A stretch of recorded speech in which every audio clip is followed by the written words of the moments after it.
We will solve LeetCode problem 2784. Check if array is good. The problem is defined as follows. You are given an integer array nums. We consider an array good if it is a permutation of an array base n. And the definition of base n is if the contents of the array are 1, 2, 3 up until n minus 1, and there are two n's at the end. Just let's look at the definitions in here. So for example, base 1 means the array must contain 1, 1. Base 2 means the array must contain 1, 2, 2. Base 3 means it must contain 1, 2, 3, 3. So if it is base 4, there has to be two 4s at the end, and the other numbers have to be 1, 2, and 3. All right.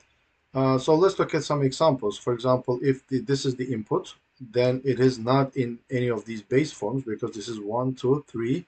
If it is in base 3, then it has to have three threes in it. So it's not in base 3. This is in base 3 though, so it's 1, 2, 3, 3. So this is base 3. So the answer is true. And this is also true because this is base 1. It's 1, 1. And this is also false because there are two ones in it. The values should have been 1, 2, 3, 4, 4. I will give you three solutions: the n squared, the brute force n squared solution, the n log n solution using sorting, and order n solution using order n extra space, just to show the time space trade-off. So let's start with the brute force solution. First of all, the array must have at least two elements in it, right? If the size of the array is less than or equal to 1, then this is definitely not in any of these base forms. So if this size is less than or equal to 1, then return false already. So that's kind of a corner case that we have to take into consideration. Otherwise, let's find the value of n. So for example, if it is in base 4, there are 5 numbers in it. So n in that case will be nums.size minus 1. So what do we want? Remember, the numbers are in arbitrary order. So for example, go in here, the numbers are in arbitrary order. So if it is n, if it is in base n, then the values have to be 1, 2, 3, and then at the end there has to be two n's at the end. So every value from 1 to n minus 1 has to occur only once, but the number n has to occur twice. So I'm just going to do the following. Just count the number of times that each value occurs. So integer, let's say number from 1 to is equal to n, and number plus plus. So the question is, let's call this n. Let's call it I.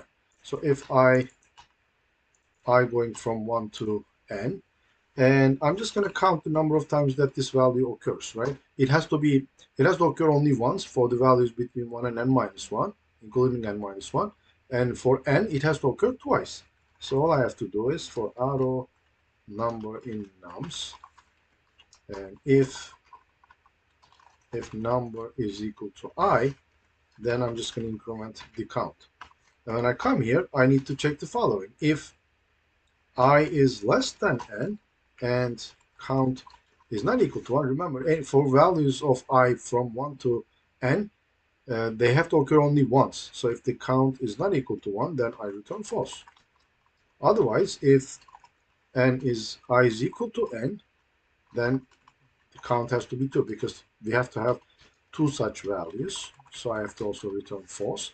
If it is not 2, right? If I come here, then it is true. So basically it's in base n form. So let's submit this thing. This is an n-square algorithm, as you can see, because you're taking every number. What did I do? This is n4. Oh, okay. I should have moved this in here. All right. So this is the brute force n squared solution. Let me submit this so that you see that it works. All right, so it works, but it is n squared. So as you can see, we are taking every number from 1 to n and just counting the number of times that this number occurs in the array with using this for loop. So that's n times n. That's n squared running time. Let's now talk about the n log n solution. So this, let's say this is our given array, input array. What if we sort them? If we sort them, we should be converting the input array into an array of this sort, right? So if it is in base 3, then the first cell of the array should contain 1, the second cell should contain 2, and the last cell should contain 3.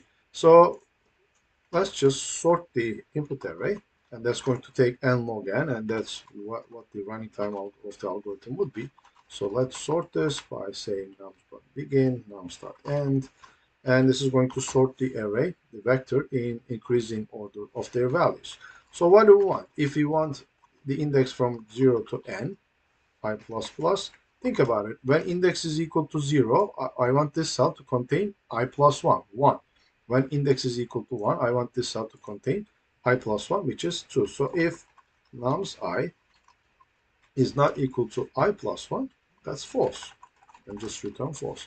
And when we come here, we still didn't check the last cell. It has to contain n. So I can say return nums n is equal to n. So if it is equal to n, the last cell, then this is correct. Otherwise, it is not correct. So let's run this thing and let's submit. There you go. Why is this an n log n algorithm? Because we are doing sorting here, and sorting takes n log n. And then we're just walking over the array and checking. This is order n. So it is an n log n plus n algorithm, which is order n log n, because n log n is the dominant factor. So you'll see a lot of problems where you have to first sort the input and then process. So it's like sort, process, sort, process.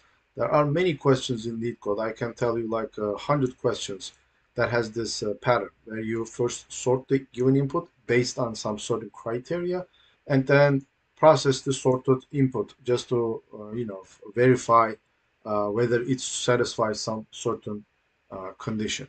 Let's now talk about a order n solution that uses order n extra space. So that's again time space trade-off.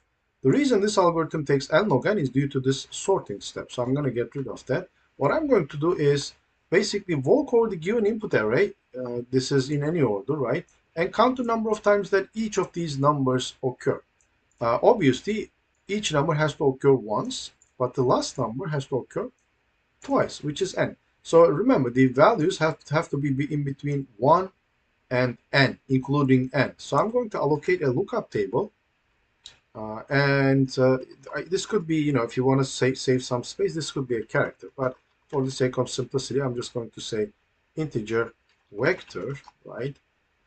Actually, I don't have to say this. I'm just going to say vector integer lookup table, and I want n plus 1 cells in it because n is a valid index. So all I'm going to do now is walk over the input array num and count the number of times that each number occurs. Of course, I have to check that the number has to be if it is less than 1, or if the number is greater than n. Remember, the number has to be in between 1 and n. Otherwise, if the given number in the input array is less than 1 or greater than n, this is already false automatically, so I don't have to do anything. Otherwise, I can now use this number as an index into the lookup table and increment the count. Now that I have it, so as you can see, this is taking order n amount of time because I'm using a number as an index into a lookup table, so that's order 1. That's why this is just taking order n. Now I have to check again using this thing, and this has to start from 1, go up to n. What I need to check is if the I is not equal to 1, because every number has to occur only once. Then again, I return false. Finally, n has to occur twice. So I have to say lookup table n is equal to 2. So every number has to occur only once, but the last number has to occur twice. So let's run this thing. This is the mouse, obviously. And submit.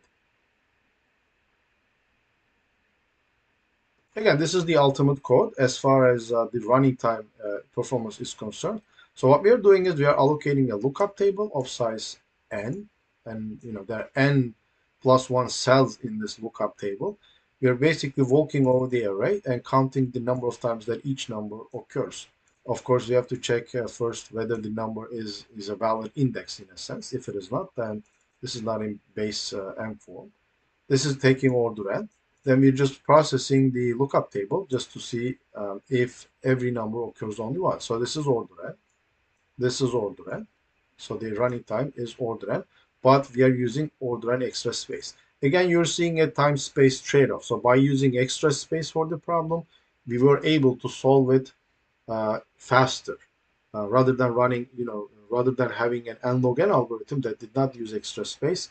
By making use of order n extra space, we are now able to solve the same problem in order n amount of time. So bottom line is I've shown you three solutions: the brute force n square solution, the n log n solution using sorting, and order n solution using order n extra space. This is a common pattern in a sense in a lot of these LeetCode problems that you will see. So a lot of these problems, not all of them, of course, have this pattern of if you apply the brute force solution, you can solve it in n squared. If they apply some sort of a sorting algorithm in it, then you can solve it in n log n. Otherwise, if you use extra space, use a lookup table or hash map or hash set, then you can solve the problem in order n amount of time. Again, if you have any questions, write them in the comments.